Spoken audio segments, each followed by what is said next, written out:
A Thaís Fernanda, ela tá pedindo aqui se você pode falar alguma coisa sobre o caso Maria da Penha e o marido. Ah, sim.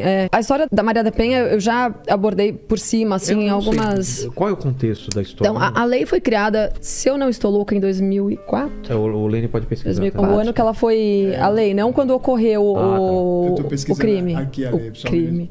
Então foi 2003. 2003, eu falei 2002, 2004. Não, ele chuta. Gente. Você tem que confiar no Lene, o Lene que vai atrás. O Lene é o cara das infos. Bom, se não me engano, foi no governo PT, tá? No início do governo PT, se não me engano. A história é a seguinte, né? Maria da Penha era uma moça casada com o Marco Antônio, que era um estrangeiro, se não me engano. Ele é de algum país aqui da América Latina, então eles se casaram. E a Maria da Penha começou a fazer alegações em relação a uma suposta agressão, né, do Marco Antônio. Primeiro eu vou contar a versão dela, tá? Então a versão dela é que ele batia nela, batia nos filhos, que ele tentou eletrocutá-la. Matar. Até o ponto onde ele chegou a dar um tiro na coluna dela para que ela ficasse tetraplégica. Caramba. Veja que mira a do Marco Antônio. Veja que... Bom... Então ela falou que isso foi proposital. Isso na época foi dito, né? Na época que criou-se a lei, foi isso que falou. Coitada da Maria da Penha, ela ficou tetraplégica. Tipo, ela numa banheira e o cara colocou alguma coisa elétrica pra eletrocutar ela? Então calma. Não sabia. A gente vai chegar lá. Tá. Aí, Sim, foi 7 de agosto de 2006. 2006 a lei. Tá. Enfim, aí a Maria da Penha criou-se essa lei em defesa em cima da história dessa mulher, tá, né? Que é uma história triste e tal. O que ninguém nunca foi averiguar, né? O que aconteceu de verdade, né? E aí hoje a mídia começou... A mídia não, né? Ontem na Jovem Pan pela primeira vez, uma TV aberta deu espaço para que o Marco Antônio, que foi o acusado, pudesse falar. Eu tô até com o inquérito aqui. O inquérito tem mais de 1.700 folhas. Nossa. Eu não consegui ver nem, imagina. Mas eu já tinha lido alguma coisa assim, porque alguns canais pequenos do YouTube falaram a respeito disso. E aí eu comecei atrás, há uns 3 meses, eu comecei a dar um pouco a mais de atenção pra isso. E aí o Ricardo Ventura, ele começou a falar bastante do assunto, né? Porque ele faz toda essa coisa da linguagem corporal, então ele começou a analisar a Maria da Penha e tal. E eu comecei a pesquisar, daí eu fui lá e comecei a pesquisar umas entrevistas da Maria da Penha. E aí primeiro eu comecei a ver uma série de incongruências entre as falas delas nessas entrevistas. Mas em uma dessas entrevistas, que foi pro Fábio Porchat, que foi que eu postei ontem, ela fala o seguinte: o Fábio Porchat pergunta como eram as agressões físicas, né? O que ele fazia pra você? Ela vira e fala assim: olha, na verdade física nenhuma, ele me agredia psicologicamente. E aí... Até aí, beleza, porque... beleza não, né? A Lei Maria da Penha, ela engloba agressão psicológica também. As pessoas não sabem disso, mas é agressão física e psicológica. Então, a Maria da Penha, ela dá essa resposta pro Porchat. E o Porchat, né, naquele esquerdismo dele, né? Aquela tentativa de lacração, continua perguntando: não, mas que mais? Que mais? Ele reclamava de tudo que eu fazia. Nossa, ele era super grosso. E uma vez ele chegou até a bater na minha filha. Tipo, às vezes o cara deu um safanão na menina que tava fazendo uma birra, sei lá. Bom... Aí eu vi essa coisa do Porchat e falei: meu, que esquisito isso aí, né? Porque ela não fala em nenhum momento de... Bom, aí o Ricardo Ventura foi atrás do Marco Antônio. Na verdade, foi o Ricardo Ventura junto com o Paiva, que é um outro cara lá do Instagram, que é muito bom. E os dois foram atrás da história verídica. E aí, a versão do Marco Antônio, e que sim faz sentido quando você começa a ver algumas partes do inquérito, é que a Maria da Penha descobriu que o Marco Antônio tinha uma amante. E aí, ela já era paraplégica aí. Já tinha passado uns 6 ou 7 meses quando ela descobriu essa traição do Marco Antônio. O que aconteceu? Na noite que ela ficou tetraplégica, houve um assalto na casa deles. Então entraram 4 assaltantes. Tanto que o Marco Antônio ele levou uma bala aqui no ombro, tá entrando e saindo aqui. E a Maria da Penha estava deitada e ela levou aqui na lombar. Só que quando você pergunta pra ela como foi essa noite, ela fala que ela não lembra direito. Ela tava dormindo, que ela só sentiu uma bala e voltou a dormir. Então assim, se ela não lembra, como é que ela fala que foi ele que atirou nela? Né?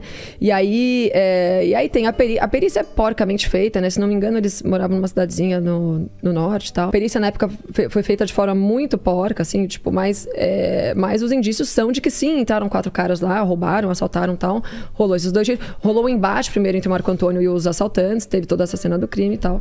Tanto que a Maria da Penha, ela foi pro hospital, ela fez essa cirurgia, ela ficou tetraplégica. O Marco Antônio reformou a casa inteira deles. Então ele colocou rampas, ele mudou o colchão pro colchão ortopédico, ele começou a cuidar da Maria da Penha. Então assim, se o cara quer matar uma mulher, eu acho que primeiro ele não atira né, na lombar dela, ele vai direto onde morre.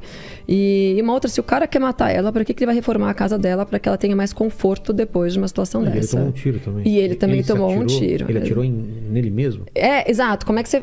E aí tem uma história da perícia, você consegue ver se o cara... A distância do tiro, tem uma história... Exato. E tudo corrobora para a história de que sim, alguém de longe atirou. Então esse espaço foi aberto agora para o Marco Antônio muito recentemente. Ele chegou a ser preso? Foi preso por anos. Ele tinha 3 filhas pequenas na época que a Maria da Penha impediu que ele convivesse.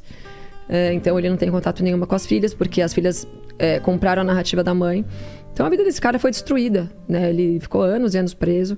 Criou-se uma lei, olha que endemoniamento que é isso. Criou uma lei pesada dessa em cima de um cara que pode ser que seja inocente. E que eu, sinceramente, acredito que... Eu acho que pode ser que exista aí um cara mais agressivo em algum momento, mas ela mesma fala pro Porchat que ele nunca agrediu ela fisicamente. E a história dele tentar eletrocutar era... Parece que eles tinham um problema no chuveiro. E aí, um dia, uma filhinha dela tava chegando perto e às vezes dava uns choquinhos no chuveiro. E aí, ele teve alguma coisa, tipo assim, de empurrar a menina pra ela não tomar um choque. Aí, ela caiu, enfim. Uma história, assim, meio que num ímpeto, assim, né? Mas aí, a narrativa é que ele tentava eletrocutá-la o tempo todo. Meu Deus. Só que a mídia nunca deu esse espaço, né? Na época, se não me engano, foi alguém do PT, do próprio PT, que pegou essa história e deu todo esse... Né, fez todo esse palanque aí pra que embasasse essa lei, que foi chamada de Lei Maria da Penha. Mas, aparentemente, a Lei Maria da Penha foi embasada num crime que não aconteceu. É bem doida essa história. A sociedade é composta por homens e mulheres, né? Tipo assim, por que o feminicídio é mais importante do que o crime passional contra homens? Por que uma vida vale mais do que a outra? Então, essa divisão, né, essa dicotomia que a esquerda faz, né, aquela coisa de dividir para conquistar, ela está em todos os lugares, mas principalmente no feminismo. Né? E aí eles começam a se embasar em números falsos e enviesados, né, para partir dessas premissas. Então, você olha lá, o meu primeiro grande cancelamento, não derrubamento, cancelamento, foi quando eu postei, há uns 4 anos, alguns números do próprio IPEA, né, do Atlas que eu nem confio nesses dados, tá? E quando eu falo isso, as pessoas, você não confia nesses dados, mas você tá falando. Eu falei, não, eu estou usando dados nos quais vocês, esquerdistas, se baseiam. Então, já que é para usar os dados do IPEA, vamos usar todos os dados, não só os dados que interessam para vocês usarem, que é o que a mídia faz. E aí, o que a mídia faz? Né? Então, e a última vez que a gente teve esses dados expostos, isso foi em 2014, porque em 2014 foi a última vez que o IPEA expôs o número de homens vítimas de homicídio passional, de crime passional. Lá em 2014 você teve 60 mil homicídios. Tá. Né? E aí, desses 60 mil homicídios, 8 mil eram contra a mulher, então 8 mil mulheres morreram naquele dia vítimas de homicídio, enquanto 52 mil homens haviam morrido de homicídio. Mas o que a mídia faz? Ela coloca assim, 40% das mulheres que morrem por ano são vítimas de feminicídio. E você me desculpa, mas pra mim feminicídio nada mais é do que o crime passional. Tipo, eu me recuso a acreditar. Você conhece um homem que mataria tanto a Lei Maria da Penha quanto o feminicídio? Todas essas acusações são contra maridos, namorados, ex-namorados. Tem que ter uma ligação afetiva. O cara, se ele odeia tanto uma mulher, ele não vai se relacionar com uma mulher. Ele mata porque ele tá com ciúmes, porque a mulher traiu, porque sei lá o quê, entendeu? Ou um serial killer da vida, que é uma coisa rara, uma exceção. Mas sim, existem. Psicopatas também. Existem, claro, de todas as formas. Mas não é a regra. Né? A grande maioria ali é crime passional. Só que contra homem não tem nome, contra mulher tem um nome, que é feminicídio. Então, o que a mídia na época falava? Era assim, 40% das mulheres que morrem por ano são vítimas de feminicídio. Enquanto isso, apenas 8% dos homens que morrem por ano são vítimas de crime passional. Ou seja, são mortos por suas cônjuges. Entendi. Só que quando você vai fazer a conta, eu até tenho esse número aqui, porque eu postei isso na época. Então, assim, você tinha 54.870 homens, né, que morreram vítimas de homicídio naquele ano. Perdão, eram 6%, não era 8%. 6% vítimas de crime passional. Isso dá 3.292 homens. Tá. E aí, enquanto isso, 4.757 mulheres haviam sido vítimas de homicídio naquele ano. Tá. 40% de 4.757 dá 1.902. Ou seja, segundo o IPEA, em 2014, 3.292 homens foram mortos por suas cônjuges, enquanto 1.902 mulheres haviam sido mortas por seus cônjuges. Agora, quando você coloca esses dados, as feministas ficam loucas. E elas não querem saber de números. Mentira. Elas não querem saber da verdade. Elas querem saber de números que corroborem com a militância delas, né, com as narrativas delas.